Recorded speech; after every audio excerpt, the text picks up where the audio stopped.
खबर की ओर रुख करते हैं, मध्य प्रदेश से जुड़ी हुई है।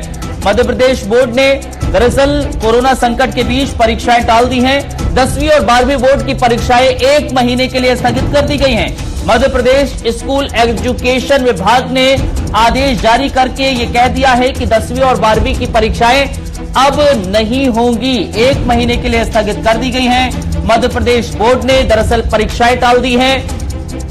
सीबीएसई बोर्ड की भी मीटिंग हुई और उसके लिए भी जल्द ही फैसला लिया जाएगा कि क्या मीटिंग में आने वाले समय में परीक्षाएं होंगी या फिर नहीं। लेकिन मध्य प्रदेश से जुड़ी हुई खबर ये निकलकर सामने आ रही है, कोरोना के मामलों में जो इजाफा हुआ है, कोरोना को लेकर संकट लगातार जारी है। पवन पाठक हमारे साथ, हमारे संवाददाता इस वक्त जुड़ गए हैं लाइव। पवन, जरा बताइए, मध्य प्रदेश बोर्ड की तरफ से क्या निर्देश दिया गया है? 10वीं और 12वीं की परीक्षाएं कब तक के लिए टाल दी गई है? बिल्कुल सर, यहाँ जो कोविड-19 इसके लगातार जो पेशेंट बढ़ रहे हैं उसको लेकर के जो यहाँ के स्कूल शिक्षा मंत्री उन्होंने ये बड़ा फैसला लिया है। और जो 10वीं और 12वीं की जो बोर्ड परीक्षाएं थी अभी 30 मई से 10वीं की एक अप्रैल से अपनी 30 अप्रैल से 10वीं की और 1 मई से 12वीं की परीक्षाएं जो होने वाली थी उनको टाल दिया गया है। उनको आगामी आदेश तक उन्होंने कहा है कि इसका जो आगामी आदेश है वो जारी करके और आगे भी परीक्षाओं की डेट दी जाएगी। और साथ ही साथ मैं बताना चाहूंगा जो यहाँ कक्षा 1 से 8वीं तक की स्कूल हैं उनको भी टोटल 15 जून तक के लिए बंद कर दिया गया है।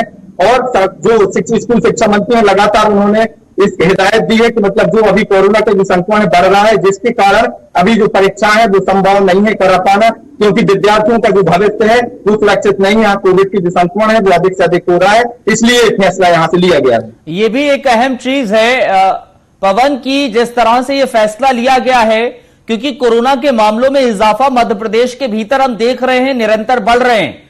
और यह फैसला एक बेहतर फैसला ही माना जाएगा, क्योंकि बच्चों के भविष्य से ज्यादा जरूरी है उनकी जान। प्रधानमंत्री भी कहते हैं जान है तभी जहान है।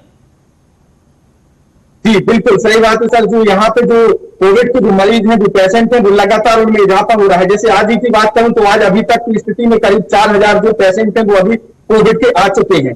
लगातार यहाँ सरकार भी प्रयास कर रही है, लेकिन जो हॉस्पिटल उनकी भी सबकी जो स्थिति है वो बद से बदतर है। इसलिए कहीं ना कहीं सरकार का जो फैसला है ये भविष्य को बच्चों के लिए देखते हुए बहुत सही फैसला है और जिससे जो बच्चे हैं उनको भी इससे कोविड से बचाया जा सकेगा। लेकिन एक और अहम चीज ये है पवन, क्योंकि मामले लगातार बढ़ रहे हैं, इसको लेकर, परीक्षाओं को लेकर क्या बच्चों से आपकी बातचीत हुई या फिर शिक्षकों से, परिजनों से? क्या प्रतिक्रियाएं देखने को मिली उनकी? जी बिल्कुल, जो बच्चों से बात हुई है, जो कुछ विद्यार्थियों उनसे मैंने बात की है, तो उन विद्यार्थियों का भी यही कहना है कि यदि ऐसे समय में हमको यदि जो परीक्षाओं की स्थिति हम जाते तो संक्रमण फैलने का खतरा अधिक था। उनके जो पेरेंट्स हैं, जो गार्जियन हैं, उनका भी यही कहना है कि यदि ऐसे समय में एग्जाम में जो परीक्षाएं वो यदि करवाई जाती हैं तो संक्रमण जो है वो अधिक तेजी से यहाँ पर फैल रहा है और सभी जो पेरेंट्स हैं वो भी अपने बच्चों को परीक्षाओं में भेजने से भी कतरा रहे थे। लेकिन दो अलग अलग तर्क निकलकर सामने आते हैं पवन। एक तबका ये कहता है, एक तर्क ये निकलकर सामने आता है कि बच्चों के भविष्य को लेकर चिंता जाहिर की जा रही है।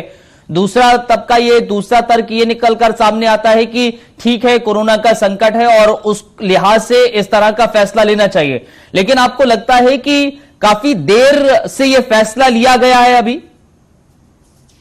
बिल्कुल सर, यहाँ पर जो मतलब सरकार है उन्होंने ये फैसला वाकई में देर से लिया है, क्योंकि यहाँ जो कोविड की स्थिति वो काफी गंभीर है, काफी दयनीय है। यहाँ चाहे आप हॉस्पिटल ले लें या कोई प्राइवेट हॉस्पिटल लें या फिर सरकारी हॉस्पिटल लें, सभी की जो स्थिति है वो काफी दयनीय है। यहाँ पर आपको बताना चाहूंगा कि 50% की मरीज हैं जो वहां में एडमिट है, 50% जो मरीज है उनको होम आइसोलेशन में रखा गया है। उसके बाद भी जो बेड है वो उनकी संख्या खाली नहीं है और कहीं ना कहीं यह प्रशासन का जो फैसला है ये पहले ले लेना था, ये सख्त बात है। ठीक है, शुक्रिया पवन पाठक आपका हमारे साथ जुड़ने के लिए, जानकारी साझा करने के लिए। सीबीएसई बोर्ड की परीक्षाएं टल